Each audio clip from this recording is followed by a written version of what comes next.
Hi నమస్తే అండి. నేను ఈరోజు మీకు గోంగూర పచ్చడి ఎలా తయారు చేయాలో మీకు చేసి చూపిస్తున్నాను. ఇది చాలా బాగుంటుందండి రాగి సంగటికి కానీ అన్నానికి కానీ. దీనికి కావాల్సిన పదార్థాలు నేను 2 కట్టలు గోంగూర తీసుకున్నాను, తెల్ల గోంగూర తీసుకున్నాను. బాగా శుభ్రంగా ఒలుచుకొని ఎక్కువ నీళ్ళల్లో కడిగి నేను ఒక గిన్నెలో వడేసి పెట్టుకుంటున్నాను. దీనికి నాటు పచ్చిమిరపకాయలే వేయాలండి, బాగుంటుంది. ఏ పచ్చిమిరపకాయని వేసుకోవచ్చు, నేను నాటు పచ్చిమిరపకాయలు వేసుకుంటున్నాను. తెల్ల గోంగూరకే బాగుంటుంది పచ్చిమిర్చి చేసేటప్పుడు. అది కడుపులో మంట ఉండదండి. ముందుగా స్టవ్ వెలిగించి ప్యాన్ పెట్టుకున్నాను. 1 గ్లాసు వాటర్ పోసుకున్నాను. చూశారు కదండి పచ్చిమిరపకాయలు ఎలా ఉన్నాయో. ఇవి కారం అంత ఉండదు, కడుపులో మంట కూడా ఉండదు. ఇప్పుడు నేను ఆ వాటర్లోనే ఈ పచ్చిమిర్చి వేసి కొద్దిసేపు ఉడకబెట్టుకుంటున్నాను, ఒక 5 నిమిషాలు. తర్వాత గోంగూర వేసుకుంటున్నాను. ఆ వేడి నీళ్ళల్లో ఈ గోంగూర వేసే కొందికి గోంగూర ఎక్కువ ఉన్నా బాగా తగ్గుతుంది ఆకు. బాగా కిందది పైది బాగా కలనెత్తుకుందామండి. గోంగూర ఎక్కువ మంట పెడితే అడుగు మాడుతుంది, చూసుకొని చిన్న మంట మీద చేసుకోవాలా. ఇప్పుడు కొద్దిసేపు మూత పెట్టుకుందామండి. ఇప్పుడు మూత తీసి చూసుకుందాము. చూడండి, ఒక రోజు తగ్గింది గోంగూర, అంతా కలుచుకుంటుంది.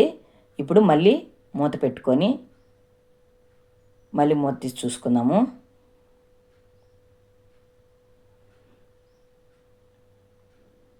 ఇప్పుడు బాగా ఉడికిందండి. అడుగంటుకోకుండా చూసుకోవాలి గోంగూరని.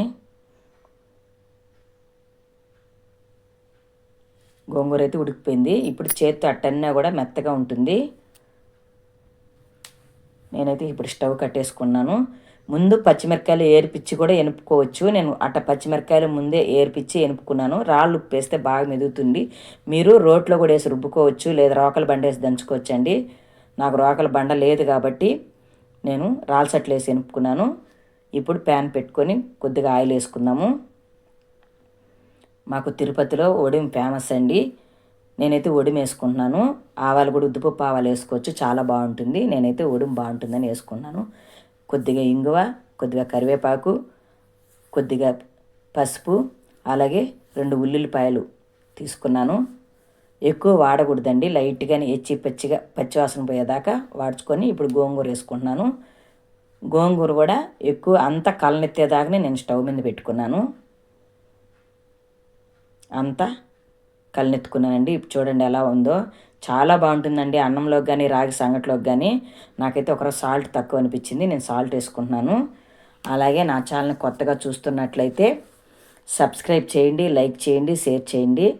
ఎలా ఉందో కామెంట్ పెట్టండి.